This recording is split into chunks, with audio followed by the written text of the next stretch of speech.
Unajua bro, Harmonize aliniita kishamba. Mimi ningeenda, lakini sasa aliniita kama anaita kuku. Yaani alitandaza teni kuanzia pale nilipokaa mpaka chumbani kwake, akawa ananiambia, "Dogo, okota moja moja." Okota moja moja. Sasa bro, ananiita kishamba, ndio mama nikamwambia mimi sio chakula.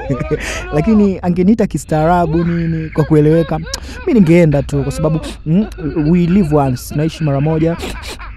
Na maisha ni mafupi bro. Kwa hiyo ningeenda, lakini sasa aliniita kishamba bro. Wewe ungeenda?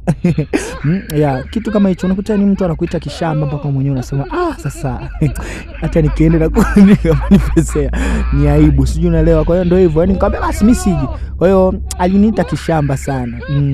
Aliniita kishamba. Kwa hiyo mimi binafsi yangu mimi niliogopa. Nikaona bwana haribu brandi. Unanitaji hivyo hata kama kweli unanitaka bro. Ndio nitichuvadi kishamba hivyo. Kweli haiku make sense, ndio maana I didn't there need a lot.